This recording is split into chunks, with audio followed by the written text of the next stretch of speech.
All right, so let's jump into it today. We're talking all about data monetization. And, you always hear that saying, data is the new oil. Oh, yeah. But honestly, is that really the right way Yeah. to think about it? I mean, oil, you find it, you use it, it's gone. Data, it's always changing, growing. There's got to be a better way to think about its value. You're absolutely right. I think that comparison, while catchy, it really misses data's dynamic nature. This isn't some commodity just sitting there waiting to be extracted. This is something that multiplies and changes and creates value in so many different ways. And that's where this whole idea of data monetization comes in. We're going to really explore how that happens and what it means for you. Okay, so less about, striking oil, more about cultivating a whole data ecosystem. Exactly. Like that. But before we get too far ahead, let's define exactly what we mean by data monetization, because it's a term that gets thrown around a lot. So what are we really talking about here? At its core, data monetization is turning data into something that has financial value or some economic benefit. Now, that doesn't always mean, selling it like some digital commodity. Think of it more as value realization. So that could be cutting costs or becoming more efficient. It could be even just, outsmarting your competition. All of those are wins, and they all come from how you leverage data.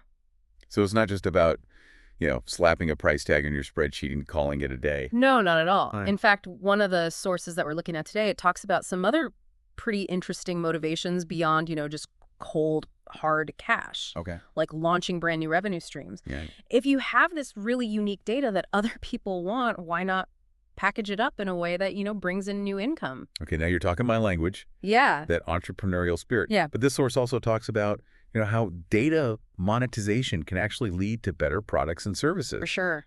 And who doesn't want that, Yeah. right? I mean, whether you're building an app or designing the next, whatever gadget, understanding what people want, what users want is just priceless. Yeah. And it's about really listening to your data. Let's say you're running an online store and you see a trend of people abandoning their carts at a certain point. Yeah. Your data's telling you something's wrong there. Maybe the checkout process is too confusing or the shipping costs are too high. You fix that, you've improved the customer experience, and you probably get more sales. Wow, that's a great example. So, data isn't just numbers on a screen. It's really a window into how people are interacting with your business. Yeah. It's like having a direct line to what your customers are thinking. Exactly. And that brings us to another key benefit that our research highlighted, making smarter decisions. So using data to spot trends or understand shifts in the market or even mitigate risks. Imagine if you could, anticipate a huge surge in demand for a product based on past data. You could adjust your inventory and not have to, scramble to catch up. So data monetization isn't just about, generating revenue. It's about having the information to, make the right moves at the right time. It's about turning information into action. This is way bigger than I initially thought coming into this. Yeah. And we've talked about, selling data as an approach, but the reality is a lot more nuanced than that. And our sources dive into three main themes of these data monetization models that go way beyond just handing over raw data. Okay, I'm all ears. Break it down for me. What are these different approaches and how do they actually work in practice? So let's unpack these data monetization models. The first theme we'll explore is creating new revenue streams, which might sound straightforward, but it's got more depth than you might think. Oh, okay. Color me intrigued. Yeah. What's the nuance there? What makes this more than just a, simple data exchange? Well, think of it like this.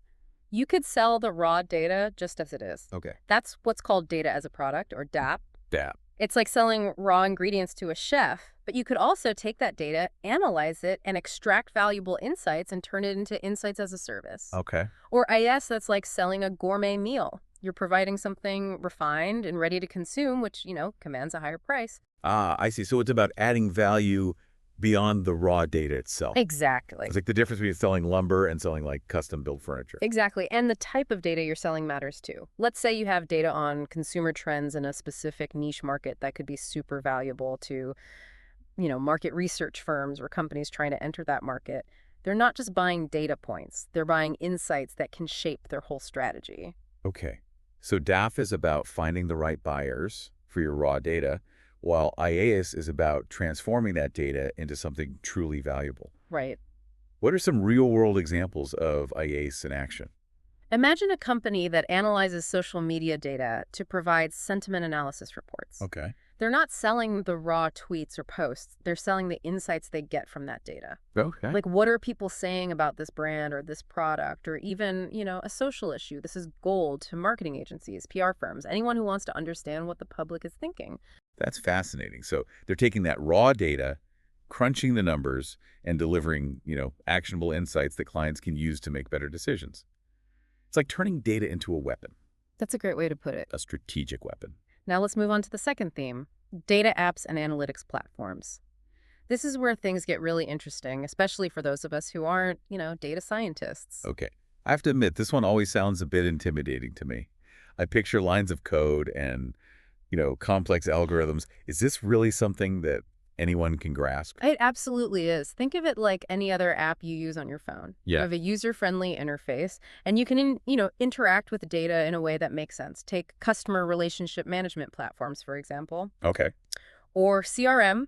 They gather all your customer data, their contact info, their purchase history interactions with your business, and they present it in a way that helps you understand each customer better. So instead of just having a jumbled mess of data, you have these platforms that organize it and present it in a meaningful way, like going from a cluttered desk to a perfectly organized, filing system. Exactly. And CRM platforms are just one example. There are marketing automation platforms that help you target specific customer segments, financial analytics platforms that track investments and identify trends, even healthcare analytics platforms that can help doctors make better diagnoses. So these platforms are all about making data work for you no matter what industry you're in. Yeah. What are some key features that make them so powerful? These platforms offer things like real-time processing, so you're always working with the most up-to-date information. They're customizable, you can tailor them to fit your specific needs, and they're scalable so they can grow with your business. So they're not just static tools, they're really dynamic partners that can adapt and evolve as your business needs change. Yeah. It's pretty impressive. All right, now I'm eager to hear about this third theme, improving operational efficiency. This sounds like it's all about using data to streamline processes and become a well-oiled machine. You got it. And this theme is packed with real-world examples of how data can make your business run smoother and smarter. Let's start with how data can actually enhance your product offerings. Okay, so how can data help us make our products or services better? I'm all ears. Let's say you're a streaming service and you notice through your data analysis that viewers often abandon a show after the first episode. Happens all the time. Right. You might then dive deeper into the data for that specific show and find that viewers who skip ahead 10 minutes into the first episode are way more likely to keep watching. Interesting. Right. Armed with that knowledge, you can suggest to the show creators to, move up a key scene to grab viewers earlier. That's fascinating. So you're not just looking at overall viewership numbers, you're analyzing the micro behaviors within those numbers to find ways to improve the experience. It's like having a data-driven focus group giving you real-time feedback. Exactly. And by making those targeted adjustments, you can increase viewer engagement and potentially even reduce production costs by knowing which scenes are really essential. That's a win-win. It's about using data to make every aspect of your product or service better. Now let's shift our focus to customer insights. This is where data can help you understand your target audience on a much deeper level, leading to more effective marketing and sales strategies. Okay, so how do we go beyond basic demographics and really get into the minds of our customers? What's the data's role here? Think about it this way. Every click, every purchase, every interaction a customer has with your business leaves a digital footprint, and that's valuable data. Let's say you run an online clothing store by analyzing purchase history.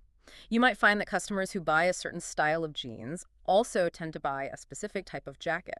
Okay, so it's not just about knowing what they buy, it's understanding the patterns and connections within their buying behavior. Exactly. Armed with that knowledge, you can start making personalized recommendations, suggesting that jacket to anyone who adds those jeans to their cart. Interesting. This not only improves the customer experience, but it can also boost sales and reduce returns. It's like having a personal stylist for every customer, all powered by data. But I imagine this goes way beyond just product recommendations. Absolutely. Customer insights can inform your whole marketing strategy. You can segment your audience into different groups based on their behavior and preferences and tailor your messages and offers to resonate with each group. This can dramatically increase the effectiveness of your marketing campaigns. Makes sense. A generic message, might get lost in the noise. But a message that speaks directly to a customer's needs and interests is much more likely to capture their attention. And remember, gathering these insights isn't about being, creepy or invasive. It's about using data responsibly and ethically to create a better experience for your customers. Okay, so we've seen how data can enhance product offerings and unlock valuable customer insights. But what about using data for, strategic decision making? It sounds a bit daunting, but I imagine the payoff can be I huge. can imagine you're a company deciding where to open a new store instead of just relying on gut feeling or anecdotal evidence. Right. You can use data to analyze demographics, foot traffic patterns, even competitor locations to make a data-driven decision about the optimal spot. So data takes the guesswork out of the equation and helps you make smarter, more strategic choices.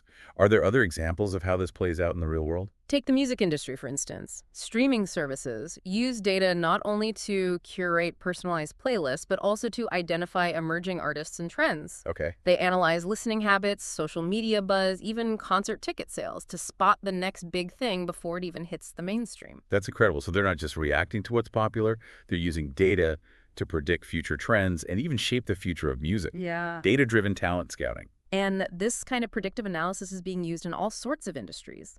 Financial institutions use it to assess risk and make investment decisions. Healthcare providers use it to personalize treatments and improve patient outcomes. The possibilities are truly endless. Okay, this has been mind-blowing, but let's be real.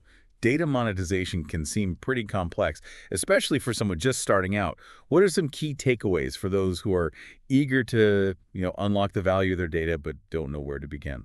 First and foremost, you need to understand the data that you have.